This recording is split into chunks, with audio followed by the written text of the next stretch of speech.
Welcome to Frontstretch.com's post-race coverage of the High Point 400 here at Pocono Raceway. Beautiful sunset behind me, and it's quiet now. Let me just looking around.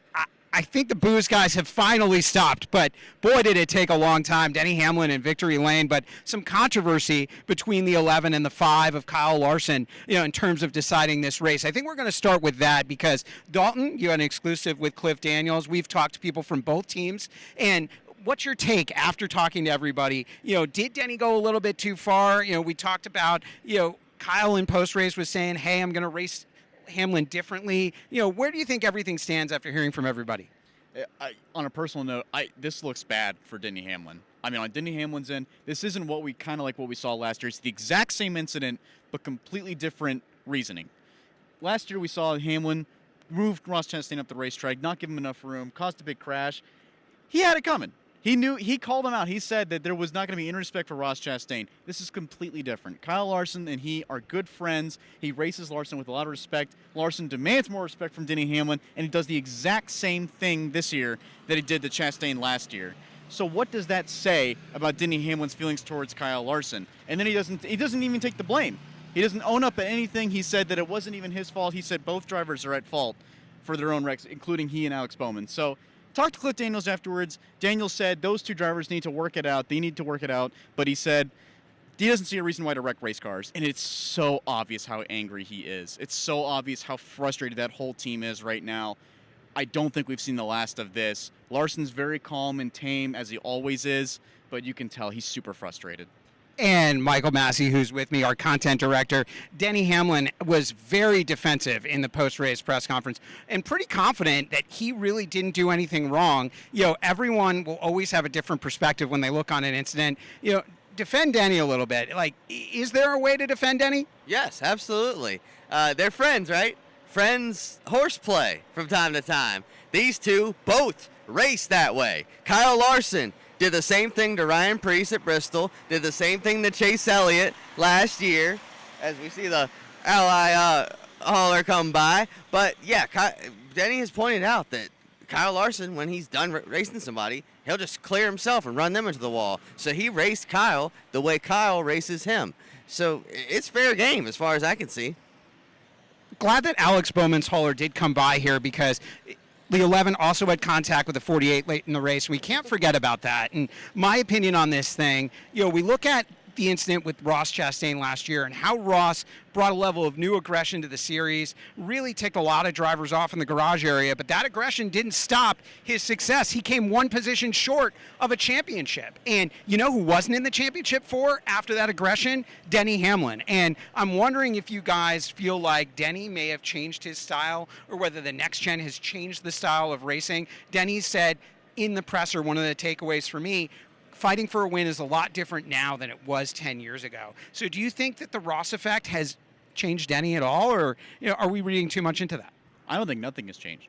Excuse me, that's a double negative. I don't think anything has changed with Denny Hamlin's driving style. You just said it. We just mentioned it. He did the exact same thing last year with Ross Chastain. He did the exact same thing this year with Kyle Larson. Nothing has changed. He's still aggressive. He still races that way. And you know what?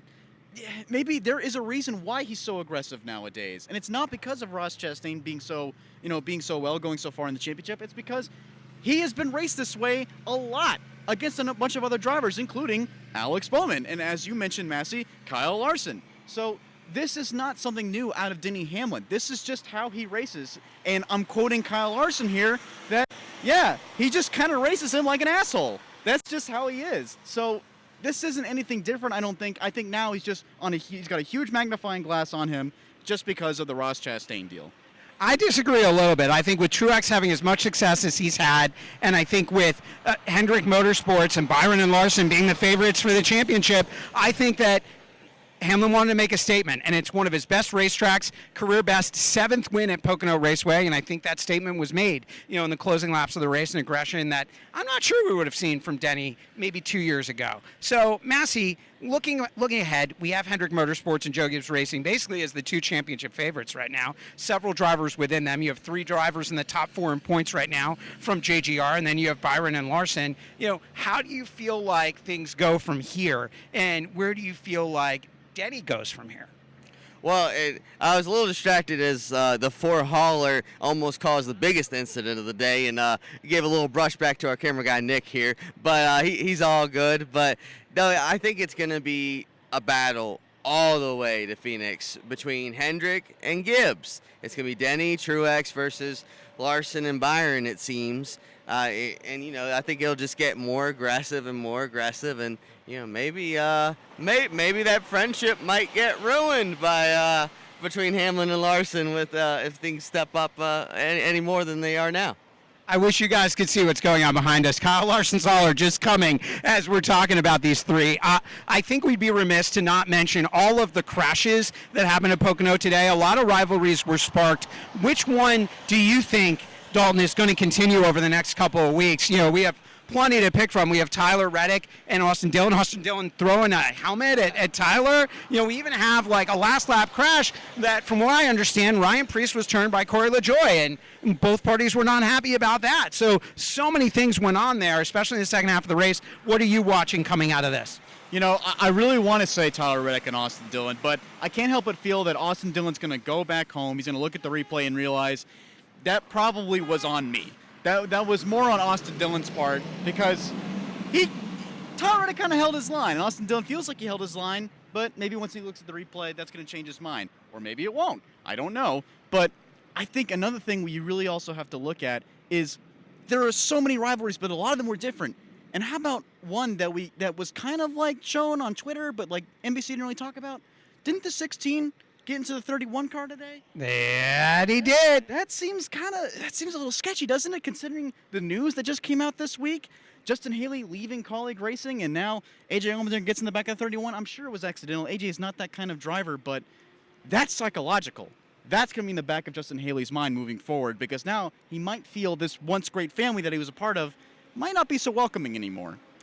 You know, we all like to get as many drivers as we can for you guys. We ran around like chickens with our heads cut off.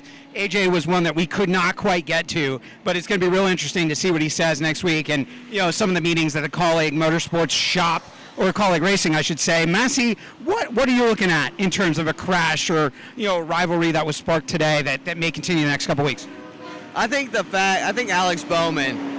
I think the fact that he was up in the top 5, and it was really his best shot we've seen for him to win today. And Hamlin, I don't even know that Hamlin hit him. Like, he just took the air off him. But they've had run-ins, 3 weeks in a row, 4 weeks in a row? And so once it hits a point where Bowman won't make the playoffs, does he decide, you know what, I'm taking him with me? You know, like Matt Kenseth style, I'm taking him with me. At that point, he'd have nothing to lose, so it could be something to watch down the line. All right, guys, going to put you on the spot real quick as we get close to wrap it up. Best Pocono race ever, yes or no? Dalton? I can't think of one that compares. I really can't. I got to go with yes. I think everything we're talking about, it's a huge highlight reel. Everyone's going to go and sleep tonight and thinking, wow, all the events that happened today. I got to go with yes. Best Pocono race we've ever seen. Certainly, I go look at the early 80s and all the lead changes that happened for the early Pocono races none of us were even born for. So I know early on there were a lot of drafting passes here, a lot of excitement. I tend to agree. I think this is the best Pocono race I've been here in person to see, and sadly I've now been covering, feel like an old man, about 15 years. Massie, what's your take? I think it was good, but as Martin Truex Jr. said, you couldn't pass the leader. That's why we saw aggressive restarts. Once it got spread out, it kind of wasn't as good a racing. So it was the best in recent memory, but the best Pocono race of all time, as voted for by our followers on social media, will always be Jeremy Mayfield rattling Dale Earnhardt's cage in 2000. Got to give Nick some credit because none of these haulers are rattling his cage as everything's driving by our cameraman. So I'm going to wrap with this. When we have a race like this, you know, where two drivers are battling for the win at the end and there's controversy, a lot of storylines get buried and not even covered because everybody's just so excited about all the other drama. What's one storyline you think that we're going to miss over the next couple of days that really should be mentioned here about a good thing or maybe a bad thing that happened to a driver at Pocono, an underdog or something like that people should have paid attention to? Yeah, it's kind of like what Massie was saying. There's a lot of things happening, and the leader was kind of hard to pass. All the storylines just seem like negative. It's all rivalry. But there's one really good positive storyline that came out of today. Ty Gibbs. First ever top 5 in his Cup Series career. What a great result for that young man. His first top 5 in the Cup Series after everything that's happened with him in the last year, with everything that's happened over this year. He's progressively getting better and better and better. Honestly, I think there was a few points today where we thought he might just win today. He's got a shot. I think he's getting closer and closer to becoming a driver that does contend for wins on a weekly basis. Third place car for much of the day, now closes back to within 28 points of the bubble. 5 races left. It's still possible that he can pull ahead and get one of the 16 playoff spots. I'm going to go with Ricky Stenhouse Jr. Locks into the playoffs today. Best ever Pocono finish. What a year the 47 team has had. People forget. Right now, Ricky Stenhouse Jr. is 14th in the standings with a team that was barely scraping the top 30 in points at this time last year. People thought Ricky might not even be re-signed. So, new crew chief, really an old crew chief from the Xfinity Series days, has really livened things up with JTG Doherty Racing, if I can pronounce it. Massie, finish us off. A storyline that you're really focused on here. Well, I'm going to go with 2, actually. One is Daniel Suarez's collapse. We saw him fall further away from the playoffs today after he crashes out early. Everybody else he's racing had pretty good days, so he's getting into that must-win territory. At least needs consistent runs coming up. The other one, we saw the real Joey Logano today. We always see the happy, smiling, laughing Joey Logano, but when that tow truck wouldn't pick him up, he called that tow truck driver every bad name you've ever heard. So we saw the real Joey Logano today. Joey Logano Tow Truck Audio is on our Frontstretch Twitter. Be sure to check it out. And be sure to check Dalton out at PitLaneLT on Twitter. Massey's at M_Massey22. I am NASCAR Bulls, and this is the Frontstretch.com post-race report from Pocono Raceway. See you on down the road, everybody. Hi, this is Steven Stumpf. Make sure to hit that subscribe button. Check out the 2 videos beside me, and for more racing content, visit Frontstretch.com.